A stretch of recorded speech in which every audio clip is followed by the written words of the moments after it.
The defense isn't just bending anymore, it's breaking. And to keep it from getting completely broken, some wholesale changes may need to be had before the season is completely lost. That and more right now on Locked On Commanders.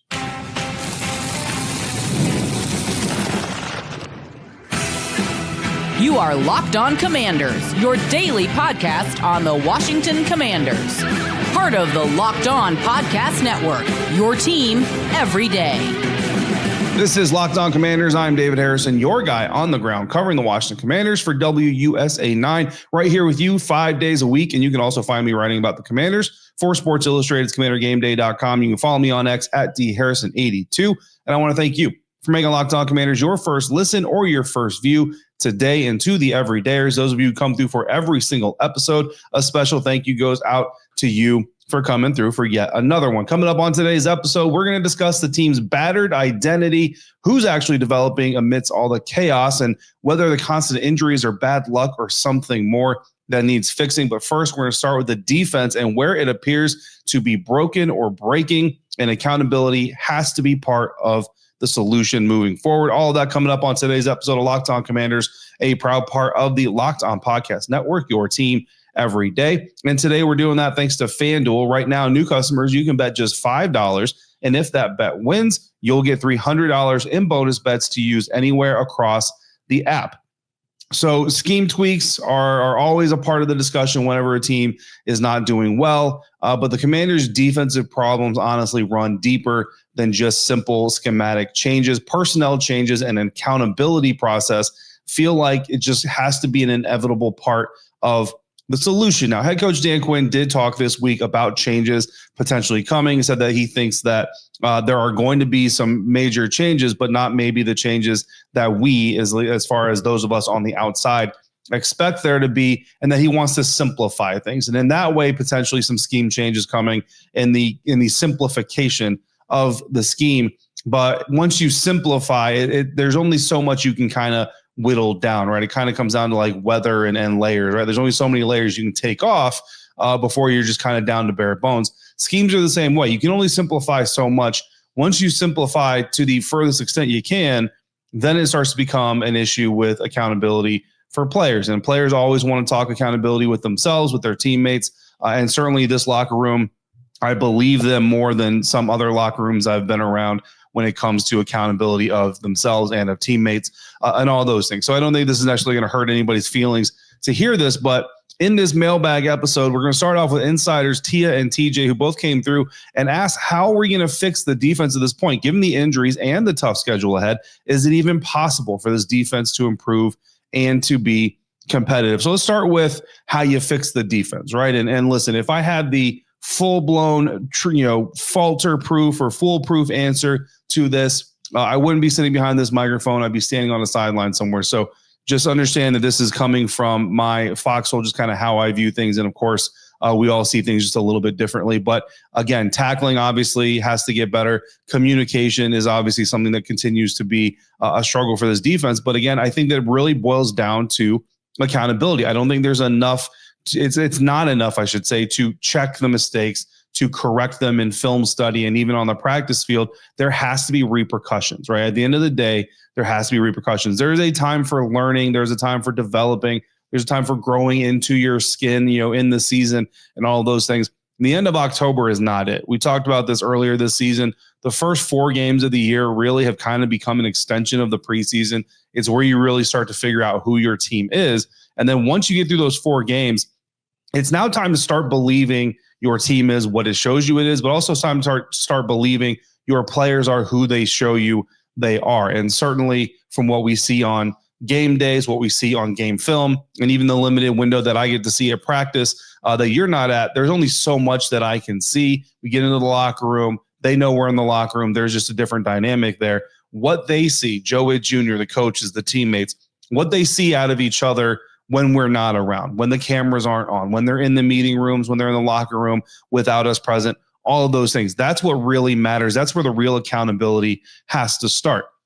And it's as simple as on the outside saying, you blow an assignment, you're going to sit for the next drive. You know what I mean? We're going to let somebody else go in there. So let's just throw out a name. If you're Marshon Lattimore and you blow an assignment, the next drive, we're going to put Jonathan Jones in there. you're going to sit on the sideline and you're going to watch another person play your drive. Now, if it hasn't gotten to the worst of it, the next drive after that, you go back in, you have your opportunity to redeem yourself. But eventually it also has to get to a point where it's like, look, guys, as a collective, we're going to basically play you until you show us you can't be played. And we're going to go through it like that. The problem with this type of accountability, and the reason you don't necessarily maybe see teams go to it as quickly is there's a limit on the roster. We already know this, right? That there's a limitation on how many players you can have on the roster just overall and how many players you have on the roster on game day.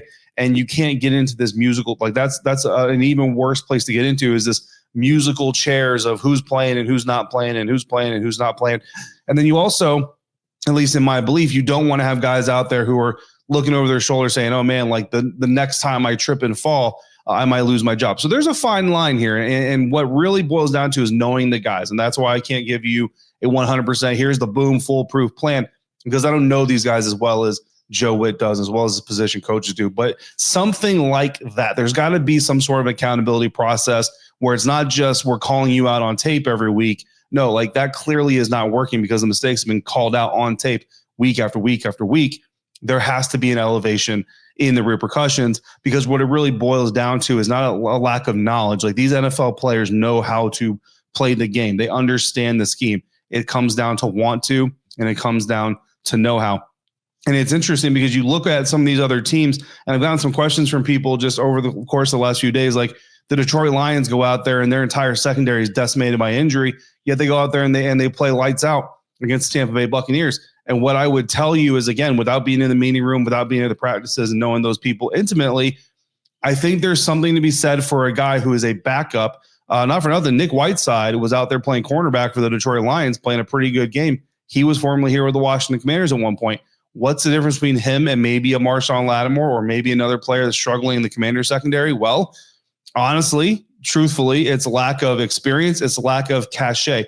When you have an established player in a position, they feel like they have the opportunity or they have the belief or they have the right even to change things up. There's no adage. Coaching stops at the sideline. Once you get between the lines, it's on the player. And players will sometimes, I'm in this coverage, but I read this, I see that, I think this is what's about to happen. I'm going to go and do this instead. Guys like Nick Whiteside get on the field, they don't tend to feel like they have that leverage. They don't tend to feel like they have that leeway. And so they just simply go out there and literally to a T, do their job. What does this coverage call require me to do? That's what I'm going to go do. And if the scheme is simplified enough to where it's not like, hey, if this guy turns left, you do this. If this guy turns right, you do this. If this guy coughs at the 12 o'clock position, you do this. But if this guy sneezes and the color blue is the next color you see, then you do this.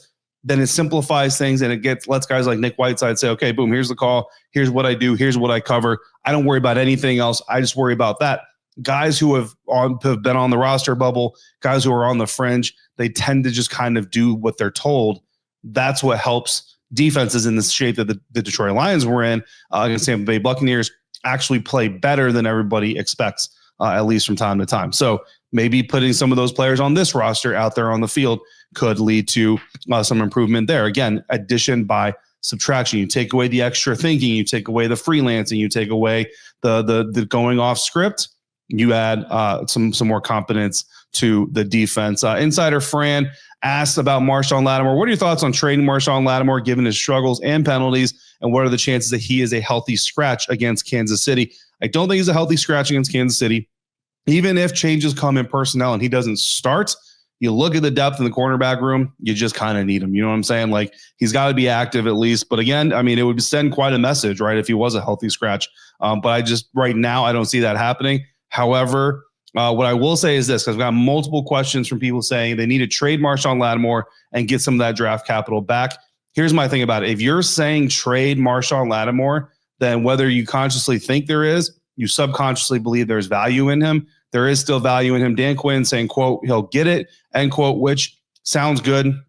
But again, system of accountability, if he doesn't get it, then you have to take action. You have to sit him. You have to pull him. You have to do whatever. But if there are enough Commanders fans out there telling me they think that Marshon Lattimore should be traded to get some of that draft capital back, it essentially means you think there is value, or at least someone else will see value in him, which again means that there is still potential for him. There is still potential for this defense. Believe it or not, yes, this defense can still get better. Will it?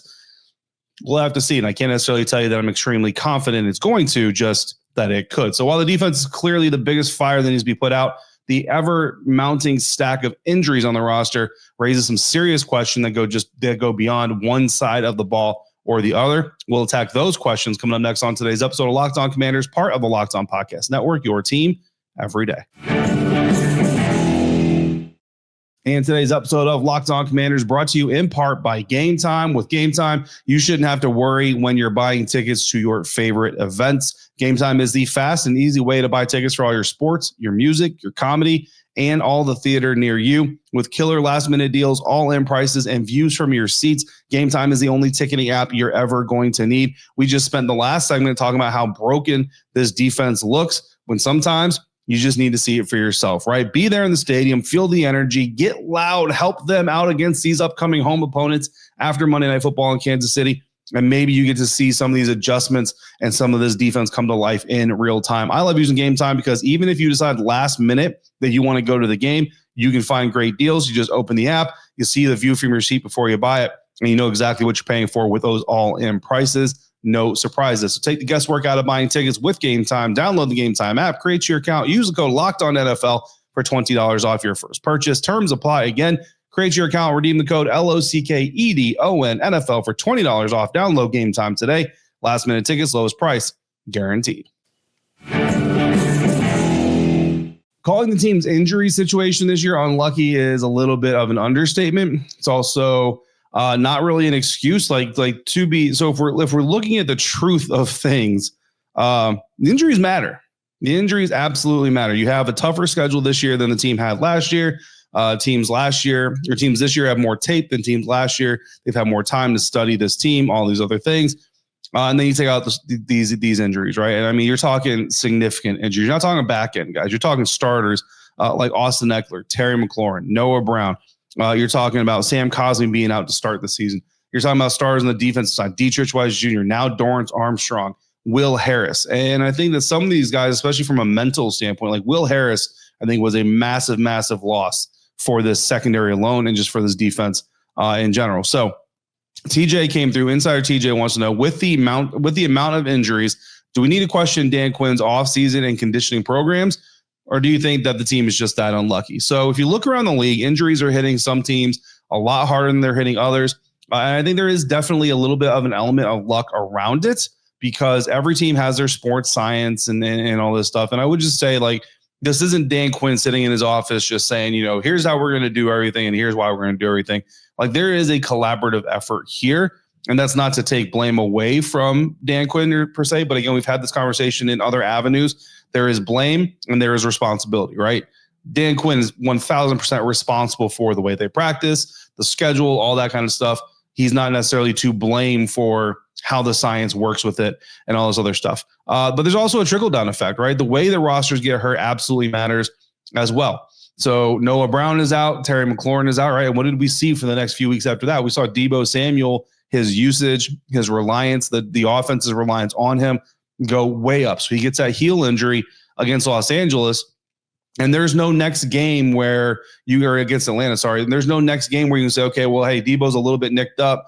So maybe we use him as a decoy more instead of using him as a full-blown option. And we give this guy a little bit more, a few more targets. We give that guy a few more targets because the thinner you are, the further you go down, those guys have to step up and they have to play more. And you see it just last week with Deebo Samuel. Luke McCaffrey is out there getting pummeled as a kick returner, but he's also running routes as a receiver. Not a lot of targets, got it. But you see what I'm saying? As players go down, it puts more on other players and they have to produce. They have to perform. Now their bodies are getting beat up even more. And if, boom, an injury happens to that guy, then it just trickles down even further. And for NFL teams, the question really comes down to, are all your injuries centralized or are they spread out? For the Washington Commanders, I mean, you look at it, right? Dietrich Wise Jr., Javonte Jean-Baptiste, now Dorrance Armstrong Jr. I mean, that's 3 defensive ends in 7 weeks, really 6. I mean, Dorrance played 4 snaps, right? So 7 weeks, sure, but really 6 that you lose in a very short period of time. Now this team is down to Von Miller, who is supposed to be a 3-point shooter, supposed to come in, passing downs, all this other stuff, and just kind of be a mercenary.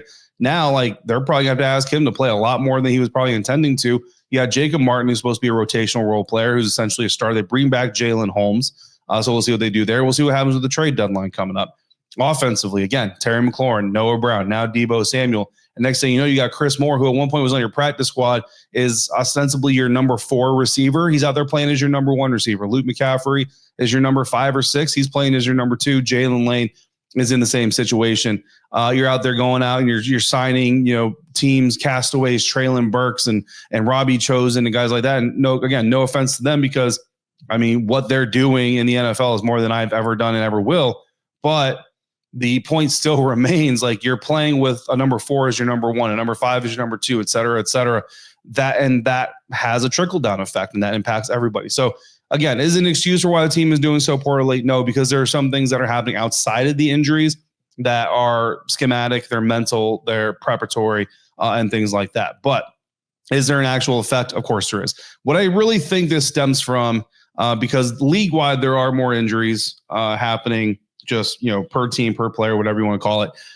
Honestly, I think it's a CBA issue. I think that it's a lack of practice. I think it's a lack of intentional practice. I think that there's too much left off their bodies during training camp, OTAs, all this other stuff to try to, it's in the spirit of quote unquote preserving them for the season, but you can't prepare for the abuse that you take in an NFL season with just simply lack of abuse in the preseason. But for that, and that's again where I take a little bit of the blame and even some of the responsibility off of Dan Quinn, because he's got to follow the rules and he can't set those rules himself. Like, he can't decide what it is we are going to do, what it is we aren't going to do. There are certainly some things. You remember if you watch the Detroit Lions Hard Knocks, Dan Campbell's out there. He's doing live tackling drills with his team, and he's having to basically explain to his players, like, listen, like, I know you don't want to do this, and I know like players don't want to do this stuff. And that's the thing. Like, when's the last time you heard of a union fighting to work more or work harder? Like, it doesn't happen. You know what I mean? So the NFLPA probably not going to come out here and ask for more practices, probably not going to come out here and ask for more intense practices and the ability to hit each other and all this stuff anytime soon. But I really do think that probably has at least a part of it. Again, I'm not a doctor, but I've heard enough people talk about this topic with some evidence and some data and all this other stuff. And I think that is part of it. You're getting to a point where players are getting to the regular season with very minimal work, and they're getting hurt because of it. So somebody could say the answer is play more in the preseason. Yeah, I got it. But if the problem is stemming from OTAs, mini camp, training camp, all you're really looking at doing is getting your players injured in preseason instead of in the regular season. Now you're starting the year without Austin Eckler, without Dietrich Wise Jr. So again, it's cutting off your nose to spite your face, all those things. It's a complicated matter. I think at the end of the day, the teams, right, the coaches, the staffs just kind of have an understanding of this is our reality. We can complain about it, whatever, but it's our reality. We got to deal with it as best we can. Insider TJ also asked, should we be questioning Jayden Daniels' durability issues that were a concern when he was drafted? So I'll say this, the injury concerns were pretty much all tied to RG3. And I think that's incredibly unfair, because while RG3 obviously wore this uniform or this color scheme or whatever, and had issues, a lot of those issues were also tied to decision-making, right? I mean, you have a head coach who literally does not care about a player's welfare. And I remember I wasn't even covering this team, but even when that situation was going on, I thought how much of a cowardly move it was by Mike Shanahan to essentially say, hey, player, you can play if you want to. Do you want to play? And you put RG3 in a no-win situation. I'm not even necessarily trying to stand up for RG3, but as a player in that situation, if he says, no, I'm not going to play, well, now he's the selfish coward. If he says, yes, I'm going to go play, okay, now we all praise him as a competitor, but then he ends up getting injured, and now we look at this other quarterback and say, well, he looks similar, he plays similar, so of course there's similarities. I get the PTSD of it all, but there's also Lamar Jackson. There's Patrick Mahomes. There's all these other players. Joe Burrow is torn an ACL, and he's not that type of a quarterback, right? Like, and you look at Jayden's injuries, right? The rib injury last year, it's the way that he falls on that run. It's fluky. It's not just because he's running. It's the way he falls. A hamstring injury this year. Again, I think he tweaked it a little bit before that anyway, and then the way he fell in that sack, that strip sack, really just kind of put over the top, and that happened. And then the knee injury is also it's a very standard. Like, that's a play that a lot of like Jared Goff could suffer that injury. It wasn't like he was out there in open field just sprinting around the field. So anyway, the injury concerns really, again, they're tied to somebody else. And for that matter, I think it's kind of unfair.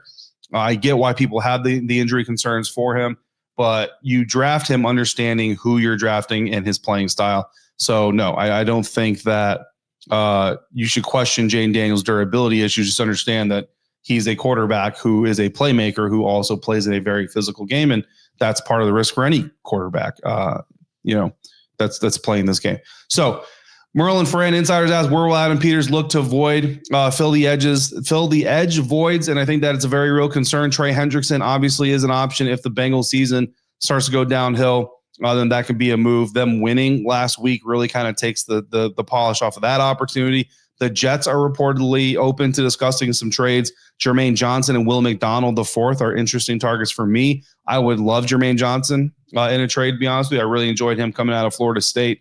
So I wouldn't have a problem there. The Dolphins might become sellers. They lost to the Cleveland Browns. Kind of thought they might become sellers after that.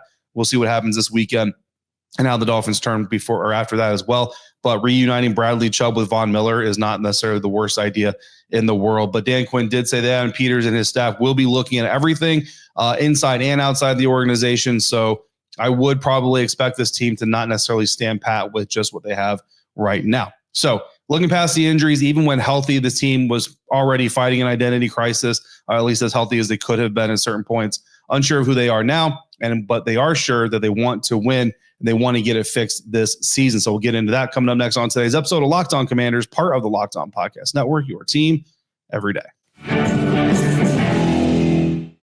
I'm Cody Rourke from Locked On Broncos, and this episode is brought to you by Peloton. Peloton is shaping the future of fitness with the brand new Peloton Cross-Training Tread Plus, powered by Peloton IQ. This is Peloton's most advanced equipment yet, giving you real-time guidance and endless ways to move, whether you're running, lifting, or you're cross-training with your favorite instructors like Alex Toussaint. It's training reimagined to make your workout more personal. Peloton is built for breakthroughs with features that help you plan, stay motivated, and hit peak performance. You can let yourself run, lift, flex, and go while Peloton handles all the rest. Plus, Peloton IQ provides real-time strength coaching, tracking your progress and suggesting weights that challenge you so you can get stronger. Plus, the new movement tracking camera, it counts your reps and corrects your form in real time, making sure every rep is safer and smarter.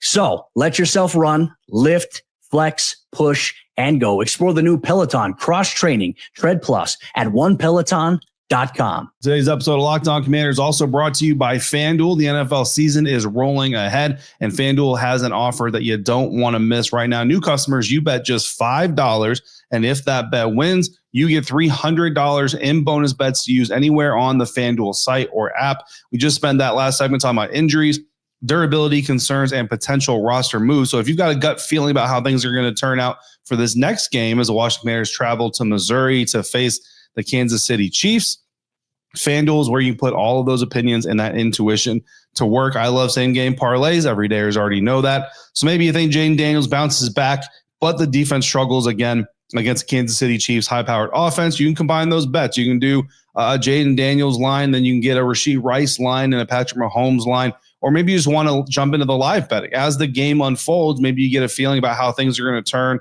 or persist. You can jump into a live bet and make some decisions there. FanDuel makes it easy and adds extra juice to game day, no matter how you want to get it. So whatever you're waiting for, visit FanDuel.com. Download the FanDuel app today to get started. Maybe the biggest problem isn't necessarily scheme or injuries, but it's the fact that the team just simply doesn't know who they are yet. Wrapping up this mailbag episode, insiders Joy and Michael came through and said, are we seeing who this team really is against a harder schedule? And is there any hope for the rest of the season, or are we headed for a 3-7 start to the first 10 games of the week? And of course, that would mean that we are on a 5-game losing streak heading into Spain, which would make that trip very, very sad. But Joy, I think you're hitting on something crucial here. This year's tougher schedule is definitely something that is just it's a litmus test, right? And we talked about this during the offseason. Like last year's schedule wasn't the most difficult in the world. This year's schedule is certainly more difficult. And it just what it did is it made it more important to win the games you're supposed to win. And of course, this season coming into it, those teams were the Atlanta Falcons and the Chicago Bears. specifically. If you look at the other teams that they've lost to, like even the Dallas Cowboys, like, yeah, I would put the Commanders, I would, before the injuries and preseason, I would have put the Commanders on paper ahead of the Cowboys. I did put the Commanders ahead of the Cowboys. But you always understand these divisional matchups are never going to be set in stone, and there's always going to be a wild card. So you never really come into it. Hopefully, I don't think predicting like 6-0 in the division, no matter how good you think the team is compared to the rest of the division. So, me personally, I kind of always go 1-1, right? I kind of predicted 1-1 against Cowboys, 1-1 against the Eagles. You'd like to go 2-0 against the Giants, but we'll see how that looks late in December. Now, you've already lost 2 games that you should have won, right? Again, like I said, Bears, Falcons. Now you got to go out there and win teams that you should lose. The Chiefs are one of those teams. The Seahawks next week are one of those teams that you're supposed to be competitive against. The Lions are a team that everybody else thinks you're supposed to lose. Again, we saw this team beat the Lions last year and all that stuff. Here's what I would say about, is this a team that's being exposed compared to last year? This is truly a different team. I know there's the saying of it. Every team says it. We're a different team. Last year was last year. This year's this year. But here's the thing: the lessons of last year and the impact of last year does carry on into the new year. But that makes it a new team, right? The 2024 team was not a team coming off of an NFC Championship bid. They were a team coming off of a 4-win season. Jayden Daniels was a quarterback taking over a team. They really had nowhere to go but up. This year, Jayden Daniels quarterback's a team that has a lot of room to go down and a good amount to go up, but more room to go down for sure. So it changes the atmosphere a little bit. So yes, it is a completely different team. And I think what's happening is this team is being attacked by the injury bug in some critical positions, but it's also being exposed in some other areas, communication, all those types of things. And I think that Dan Quinn, that's why he's talking about trying to reestablish the identity as far as just get through get the message out there, what Commanders football is supposed to look like, maybe simplify things in the schematic sense, do things like that. But when you look at this team, man, I mean, you look at a boxing analogy, this is a fighter in the ring that just continues to take haymakers. I mean, week 2, they lose Austin Eckler, Dietrich Wise, Jonathan Jones, Noah Brown, John Bates, and Jayden Daniels, all in week 2.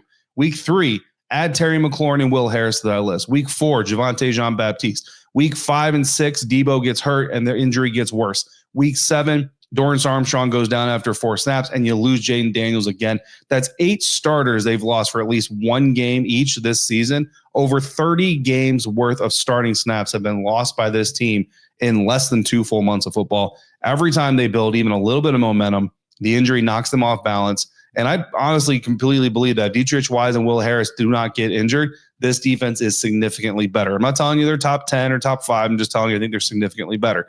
So again, we kind of go back to are the injuries an excuse? They're not an excuse. They're a reality of the situation. And yeah, no team is like the Dallas Cowboys are not going to come and say, oh, you're banged up, we'll take it easy on you. No, neither are the Kansas City Chiefs. But when we're looking from an analytical standpoint and we're on the outside looking in, what's happening with this team, the injuries have to be a part of the discussion. You can't simply expect a team to have receivers 4, 5, and 6 that are capable of stepping up for 1, 2, and 3. That's just not realistic. You can't expect a team that's on their third D end on one side of the field and now their second D end on the other side of the field to have as much juice as they do when they have their first and second on the field and the third and fourth guys are rotational pieces like they're intended to be. You can't do that. So there's being fair in coverage and there's being real about the situation. The reality is nobody feels bad for you. Everybody's going to give you 100% and they're going to kick your ass. The analytical side of it is the injuries absolutely matter. Is there hope? Yeah, but it's cautious hope, right? 3-7 start. Is it possible? I'd be lying to you if I said it wasn't. There is the very real possibility, guys, that we're going into Miami, into Spain with this team on a 5-game losing streak. That's highly, highly possible. And it makes that loss against Chicago Bears, that fumble by Jayden Daniels, all the more worse because of it. But that situation we're in, the good news is I'm going to be here to hang out with you. Insiders, Merle, enjoy wrapping this up. Who is actually developing under this coaching staff? And when are we going to see Chris Rodriguez utilize a little bit more? For the coaching staff, Merle, I'll tell you some of the coaches that I think are developing. Bobby Johnson, O-line coach, David Rye, tight ends coach, Daryl Tapp, D-line coach. I think that what they've been dealing with, and yet some of the players that have stepped forward, you look at Jalen Lane and his exceeding expectations as a receiver this season. You look at the offensive line combinations and the fact that while they've had some bad moments and certainly some bad games even, overall, I think it's been pretty impressive what the O-line has been able to do given all the turmoil. And then Darryl Tapp, again, same thing. The interior of that defensive line is balling out, Daron Payne specifically, but then all the flip-flopping and the rotating they have to do to still be one of the top sack producers in the NFL is pretty impressive. He's going to really earn his money now that Dorrance Armstrong is gone, but I do think those guys are developing as coaches behind the scenes. As far as Chris Rodriguez Jr., I'm going to continue to be baffled just like you guys are with his lack of usage. Dan Quinn talked about wanting to establish their identity, and, you're going to see some changes in ways that maybe you don't think. Maybe one of those ways is Chris Rodriguez. We'll continue to wait and see, but it just makes too much sense to keep him off the field. But I've been saying that for now 3 weeks after he was on the field for 2 weeks, and it worked pretty stinging well to help set up the team. So that's going to do it here for today's episode of Locked On Commanders. Again, a little bit of a sad mailbag because of the situation around the team, but I do appreciate all the insiders who came through with their questions and their topics. If you want to get in on future episodes of mailbag episodes of Locked On Commanders, all you got to do is become an insider. Go to joinsubtext.com/LockedOnCommanders to do that today. Next up, get a double dose of the NFL from a national standpoint. Locked On NFL in the morning and the afternoon on YouTube, wherever you listen to podcasts. To the everydayers, I see you and I appreciate you every single day. And I specifically thank you for coming through again today. To everybody, no matter what, if you're out and about, please be safe, be kind to one another. We'll see you again real soon right here on Locked On Commanders, part of the Locked On Podcast Network, your team every day.